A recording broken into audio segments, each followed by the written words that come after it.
ये व्यक्ति इसलिए घूम रहा है क्योंकि इस देश में बीजेपी ने डर और नफरत फैला दिया है, और ये व्यक्ति इसलिए घूम रहा है क्योंकि वो डर और नफरत को मिटाना चाहता है।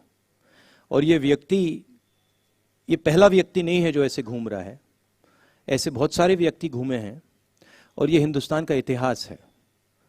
ये जो नफरत और डर से लड़ने का ये हिस्ट्री है हमारी, ये इतिहास है, और मैं पहला नहीं हूँ और अंतिम नहीं होऊंगा।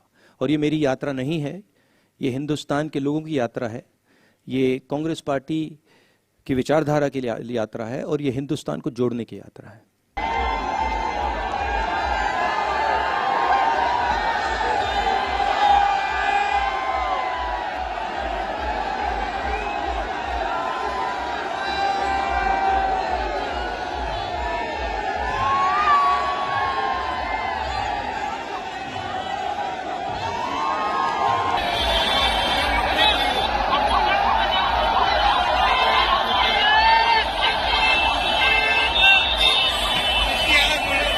तो राहुल गांधी की भारत जोड़ो यात्रा को 100 दिन पूरे हो चुके हैं और राहुल गांधी को पूरा विश्वास है कि इस भारत जोड़ो यात्रा के जरिए वो भारतीय जनता पार्टी द्वारा फैलाई गई नफरत को दूर कर सकते हैं। मगर वो प्रश्न बदस्तूर बना हुआ है कि जिस तरह की प्रतिक्रिया उन्हें मिल रही है, जिसकी एक छोटी सी झलक अभी अभी आपने दौसा राजस्थान से देखी, क्या ये वोट्स में तब्दील कर पाएगी? और मैं चाहूंगा कि मेरे दर्शक इस पर अपनी प्रतिक्रिया दें। मैं अब आपको एक और वीडियो दिखाना चाहता हूं दोस्तों, करीब 1 मिनट का वीडियो है, और आप देख सकते हैं कि जनता उनके साथ किस तरह से चल रही है। अमूमन इसी तरह की प्रतिक्रिया जो है उन्हें तमाम राज्यों में मिलती दिखाई दे रही है, मगर राजस्थान में जो प्रतिक्रिया मिली, बावजूद इसके कि राजस्थान इस वक्त 2 खेमों में बटा हुआ है, अशोक गहलोत और पायलट, ये प्रतिक्रिया बहुत कुछ कहती है। देखिए,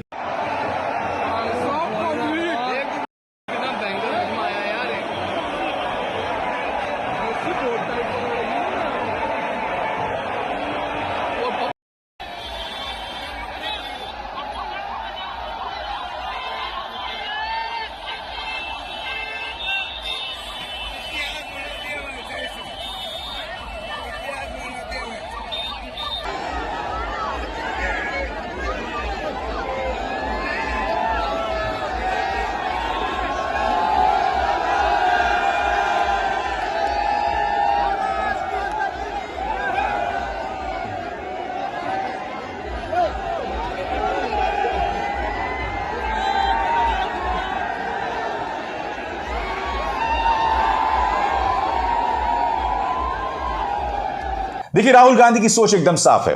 आज उन्होंने जितनी बार मुंह खोला, उन्होंने बार बार 2 एजेंसीज पर हमला किया, एक भारतीय जनता पार्टी और उसकी पालतू मीडिया। जी हां, वो मीडिया जो उनकी भारत जोड़ो यात्रा को नहीं दिखा रही है। राहुल गांधी का कहना साफ था कि पीछे देखकर हम देश की तरक्की नहीं कर सकते, देश की नुमाइंदगी नहीं कर सकते, और वो कहीं ना कहीं भारतीय जनता पार्टी की रूढ़िवादी सोच पर हमला बोल रहे थे।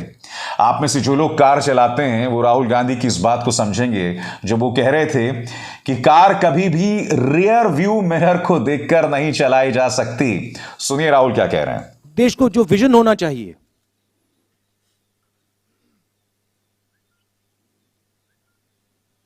आगे का, पीछे का नहीं। बीजेपी कहती है देखो देखो देखो 2000 साल पहले क्या हुआ, वो विजन नहीं होता है। जैसे मैंने किसी से कहा, गाड़ी को आप रियर व्यू मिरर में देखकर नहीं चला सकते, एक्सीडेंट होगा। वही हिंदुस्तान को हो रहा है। कांग्रेस पार्टी आगे देखती है, भूलते नहीं, हिस्ट्री को भूलते नहीं है, मगर हम आगे देखते हैं। हम देश को विजन देने की कोशिश करते हैं, हम देश की आवाज सुनते हैं। तो हमारे लिए बहुत बड़ी अपॉर्चुनिटी है, और यह काम सिर्फ कांग्रेस पार्टी कर सकती है और कोई बीजेपी नहीं कर सकती। यही नहीं दोस्तों, जैसे मैंने बताया ना, दूसरी एजेंसी जिस पर वो हमला कर रहे थे वो थी मीडिया। उन्होंने इस प्रेस कॉन्फ्रेंस से पहले जयराम रमेश से एक शर्त लगाई थी कि मीडिया उनसे कभी भी चीन पर सवाल नहीं पूछेगा, वो चीन वाला मुद्दा जिस पे बीजेपी सरकार बुरी तरह से घिरी हुई है। राहुल गांधी ने किस तरह से तंज कसा, आप भी देखिए। But you know, before I came to this press conference, I was having lunch with my friend here, And I said to him that I bet you that the press will not ask me a question on China. I said, मैं आपसे शर्त लगा लेता हूं कि press वाले आज सब सवाल पूछेंगे, आगे पीछे दाएं बाएं, यात्रा, सचिन पायलट, अशोक गहलोत, सब पूछेंगे, मगर चाइना के बारे में एक सवाल नहीं पूछा जाएगा। जिन्होंने 2000 स्क्वायर किलोमीटर हिंदुस्तान का उठा लिया, जिन्होंने हिंदुस्तान के 20 जवानों को शहीद किया, जो हमारे जवानों को अरुणाचल प्रदेश में पीट रहे हैं, मैंने कहा हिंदुस्तान की प्रेस मुझसे इनके बारे में एक सवाल नहीं पूछेगी। सच था। दोस्तों, दिलचस्प बात यह थी कि राहुल गांधी के इस बयान के बाद फिर एक नहीं दो पत्रकार चीन पर पूछने लगे। राहुल गांधी का कहना साफ था कि चीन एक सोची समझी रणनीति के तहत भारत पर निशाना साध रहा है, वो युद्ध की तैयारी कर रहा है। राहुल गांधी की जो चेतावनी है वो बेहद खतरनाक है दोस्तों। चीन युद्ध की तैयारी कर रहा है और भारत सरकार जो है उसके हिसाब से बिल्कुल काम नहीं कर रही। उनने कड़े शब्दों में आलोचना की देश के विदेश मंत्री एस जयशंकर की। उनका कहना था कि एस जयशंकर निहायत ही कमजोर व्यक्ति हैं, अपना काम नहीं जानते हैं। किस तरह से राहुल ने उन पर हमला किया आप भी देखिए दोस्तों। जो चाइना का थ्रेट है, और मुझे तो वो क्लियर, और मैं इसको अब 2-3 सालों से कह रहा हूं, वो बिल्कुल क्लियर है और सरकार उसको छुपाने की कोशिश कर रही है, सरकार उसको इग्नोर कर रही है। मगर उस थ्रेट को ना छुपाया जा सकेगा और ना इग्नोर किया जा सकेगा। उनका पूरा प्रिपरेशन चल रहा है, उनका लद्दाख की साइड और अरुणाचल की साइड पूरा ऑफेंसिव प्रिपरेशन चल रहा है। हिंदुस्तान की सरकार सोई हुई है। इस बात को हिंदुस्तान की सरकार सुनना नहीं चाहती है, मगर उनका प्रिपरेशन चल रहा है और प्रिपरेशन युद्ध का है। प्रिपरेशन कोई इंकर्जन का नहीं है, प्रिपरेशन युद्ध का है। अगर कोई भी इन बातों को समझता है, अगर आप उनका वेपन का पैटर्न देख लें, वो क्या कर रहे हैं वहां पे, वो युद्ध की तैयारी कर रहे हैं। और हमारी सरकार इस बात को छुपाती है और इस बात को शायद एक्सेप्ट नहीं कर पा रही है। हो क्यों रहा है? क्योंकि हिंदुस्तान की सरकार इवेंट बेस्ड काम करती है। हिंदुस्तान की सरकार स्ट्रेटेजिकली काम नहीं करती है, इवेंट बेस्ड काम करती है। वो सोचते हैं कि भैया यहां पे एक इवेंट करो, यहां पे एक और इवेंट करो। मगर जब आप इंटरनेशनल रिलेशंस की बात होती है, जियो स्ट्रेटेजी की बात होती है, वहां पे इवेंट काम नहीं करता है, वहां पे शक्ति काम करती है। तो मैंने 3-4 बार बोला है कि सावधान रहना चाहिए, जो हो रहा है उसको समझना चाहिए। उनकी बयानबाजी आती रहती है, मैं देखता हूं एक्सटर्नल अफेयर्स मिनिस्टर बोलते रहते हैं, कहना नहीं चाहिए, मगर शायद उनको थोड़ी अपनी समझ गहरी करनी चाहिए। जी हां दोस्तों, चीन यकीनन एक बहुत बड़ी समस्या है इस वक्त मोदी सरकार के पास, और आप जानते हैं प्रधानमंत्री नरेंद्र मोदी ने इस पर एक शब्द नहीं बोला। दोस्तों, राहुल गांधी से यह भी बार बार पूछा जा रहा था कि आपको क्यों लगता है कि देश की जनता आपके साथ जुड़ रही है, तो उन्होंने एक वाजिब तर्क दिया। उन्होंने कहा, देखिए, जब मैं किसानों से मिलता हूं, या जब मैं आम इंसान से मिलता हूं, या जब मैं बेरोजगार से मिलता हूं, तो वो इस बात को महसूस करते हैं कि मैं दर्द का बोझ उठाकर आ रहा हूं। और जब दर्द की बात करते हैं ना राहुल गांधी, तो 2 चीजों की तरफ इशारा कर रहे हैं। एक तो 2008 किलोमीटर चलने का दर्द, बड़े बड़ों को दर्द हो जाता है दोस्तों। राहुल गांधी अब तक 2800 किलोमीटर चल चुके हैं, 2800 किलोमीटर। और यह ना भूलें, राहुल गांधी के पिता राजीव गांधी आतंकवादियों के विभत्स हमले में, बहुत ही खतरनाक हमले में मारे गए थे। उनकी दादी को भी आतंकवादियों ने मौत के घाट उतारा था। तो जब राहुल गांधी दर्द की बात करते हैं ना दोस्तों, ये 2 तरफा दर्द की वो बात कर रहे हैं। सुनिए उन्होंने क्या कहा। और जब हम सड़क पे चलकर बात करते हैं, तो जैसे हम किसान से मिलते हैं, तो वो इस बात को समझ लेता है, एकदम समझ लेता है कि ये जो व्यक्ति आया है, ये दर्द सह के आया है, ये फालतू में नहीं आया है, ये चल के आया है, एक प्रकार से बोझ उठा के आया है। तो वो दूसरे तरीके से बोलता है, और वो दिल से बोलता है, वो दिमाग से नहीं बोलता है। तो जब हिंदुस्तान की जनता दिल से बोलती है, तो बिल्कुल अलग चीज समझ आती है। एक बात यह है। दूसरी बात है कि मुझे लगता है, और इसमें मैं शायद गलत हूं, मगर मुझे लगता है कि हमारी राजनीति में, जो पहले हमारी राजनीति हुआ करती थी, खासतौर से 70-80 साल पहले महात्मा गांधी जी के समय की राजनीति, इंडिपेंडेंस की राजनीति, उसमें राजनेता जनता के बीच में होता था। एक प्रकार से जनता के अंदर होता था, दूरी नहीं थी। और आज राजनेताओं के बीच में, और मैं सिर्फ सीनियर लेवल राजनेताओं की बात नहीं कर रहा हूं, जूनियर लेवल राजनेताओं के बीच में और जनता के बीच में एक दूरी से पैदा हो गई है। थोड़ा सा उसको अहंकार कह सकते हैं, अहंकार पैदा हो गया है। शायद उस टाइम देश गरीब था, आज़ादी मिली थी, तो नेताओं की अप्रोच थोड़ी अलग थी। आजकल मुझे लगता है कि दूरी बन गई है, और मैंने सोचा कि ये जो दूरी है, और शायद मुझ में भी थी थोड़ी सी दूरी, मैंने सोचा इस दूरी को खत्म करना है। ये दूरी फिजिकल दूरी नहीं है, ये दर्द की दूरी है।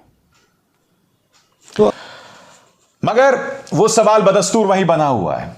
ये सब तो ठीक है, आप जोड़ने की बात कर रहे हैं, मगर आपका मुकाबला एक ऐसे प्रचार तंत्र के साथ है जो एक अरसे से राहुल गांधी को बदनाम कर रहा है, और कब से? साल 2010-2011 से। मगर राहुल फिर भी आशावादी हैं कि भारतीय जनता पार्टी को कांग्रेस ही पटखनी देगी, बावजूद इसके कि एक ऐसा सिस्टम काम कर रहा था जिसमें मीडिया और भाजपा ने मिलकर कांग्रेस और उनकी छवि को बर्बाद किया। सुनिए राहुल क्या कह रहे हैं। बीजेपी, आरएसएस, ये इनका काम डिफेमेशन है। यही इनकी सबसे बड़ी स्ट्रेटजी है, यही इनकी सबसे बड़ी स्किल है। मुझे डिफेम किया, और हर रोज ये कांग्रेस पार्टी को डिफेम करते हैं। और मैं आपको सच बताऊं तो इसमें प्रेस का भी रोल है, और मैं आपको गलती नहीं देता हूं, आपके मालिक हैं, आप पर दबाव डालते हैं, वो ठीक है। मगर ये कहना कि कांग्रेस पार्टी बिखर गई, कांग्रेस पार्टी खत्म हो गई, ये बिल्कुल गलत है। कांग्रेस पार्टी एक विचारधारा है, देश में बहुत जीवित है, लाखों करोड़ों लोगों के दिल के अंदर है, और यही पार्टी है जो बीजेपी के खिलाफ लड़ रही है, जो पीछे नहीं हटती है, आइडियोलॉजिकली लड़ रही है, और यही पार्टी बीजेपी को आने वाले समय में हरा के दिखाएगी। राहुल गांधी का यह भी कहना था कि जिस तरह की प्रतिक्रिया मिल रही है वो बहुत भयंकर है, और उन्हें विश्वास है कि वो एक इमोशनल कनेक्ट कर पा रहे हैं। मगर मेरा प्रश्न यहां पर राहुल गांधी से, देखिए, जब आप लोगों के साथ भावात्मक कनेक्ट करने की बात करते हैं तो आप भूल जाते हैं कि जब भारतीय जनता पार्टी वोट हासिल करने की बात करती है ना, तो वो लोगों में डर पैदा करती है, लोगों में इनसिक्योरिटी पैदा करती है, असुरक्षा पैदा करती है। तो एक तरफ भारतीय जनता पार्टी का मॉडल है, लोगों को डराओ, भटकाओ, भड़काओ और एक खौफ पैदा करो। और वो खौफ क्या है कि अगर मोदी जी सत्ता से चले गए तो मुगलों का राज आ जाएगा। और दूसरी तरफ राहुल गांधी हैं, वो कह रहे हैं कि भाई मेरा एक इमोशनल कनेक्ट बना हुआ है। बड़ा प्रश्न ये कि क्या चुनावों के आने तक ये इमोशनल लिंक बना रहेगा? मगर राहुल गांधी आशावादी हैं, और उन्हें लगता है कि जिस तरह से उन्होंने संपर्क साधा है आम जनता के साथ, वो अप्रत्याशित रहा है। सुनिए वो क्या कह रहे हैं। जब हमने यात्रा शुरू की मैंने भी सोचा था कि एक्चुअली जो केरला में हमारा संगठन है वो शायद बहुत मजबूत है, मगर उसके बाद मैंने सोचा कि केरला बेस्ट होगा, केरला के बाद कर्नाटका उससे बेहतर चला गया और इंप्रूव करता गया। मतलब मध्य प्रदेश में जो हमें रिस्पांस मिला, महाराष्ट्र में जो रिस्पांस मिला, आप लोग दिखा नहीं रहे हो, वो तो आपके मतलब आपको करना पड़ रहा है, नहीं दिखा पा रहे हो, वो अलग बात है, बट भयंकर रिस्पांस है, इमोशनल रिस्पांस है, प्यार भरा रिस्पांस है सब जगह। तो एक तरह से कहा जा सकता है दोस्तों, राहुल गांधी की इस भारत जोड़ो यात्रा का आज एक ऐतिहासिक दिन था। 100 दिन पूरे हुए, 2800 किलोमीटर पूरे हो गए हैं, 3500 किलोमीटर बाकी हैं। ये सब सही है दोस्तों, मगर मैं फिर कहना चाहूंगा जो मैं पहले भी दोहरा चुका हूं, भारत जोड़ो यात्रा ठीक है, मगर आप भी जानते हैं कि इससे पहले जब भी बड़े बड़े आयोजन हुए हैं, मीडिया ने उसकी 24 घंटे कवरेज की है। याद कीजिए अन्ना के आंदोलन को किस तरह से कवर किया गया था, और जैसे जैसे मीडिया 24 घंटे अन्ना आंदोलन को दिखा रहा था, वैसे वैसे कांग्रेस की जमीन खिसक रही थी। राहुल गांधी के सामने चुनौती यह है कि मीडिया उन्हें दिखा ही नहीं रहा है, उल्टा तमाम जो डिजिटल मीडिया प्लेटफॉर्म्स हैं, आप मुझे बताइए ना, इस मंच के अलावा राहुल गांधी की जो भारत जोड़ो यात्रा है उसकी विवेचना, उसका एनालिसिस आपको किसने पेश किया है? इस मंच के अलावा किसी भी डिजिटल प्लेटफॉर्म ने उसे सलीके से पेश नहीं किया है। मैंने उसे हमेशा पेश किया और मेरे दो कारण हैं। पहला कारण, मेरे हिसाब से यह इस वक्त की एक बहुत बड़ी राजनीतिक खबर है, क्योंकि विपक्ष का एक बड़ा नेता 3500 किलोमीटर चल रहा है, मीडिया से कवर क्यों नहीं कर रहा है? और दूसरी बात दोस्तों, यह अपने आप में एक पॉलिटिकल खबर है।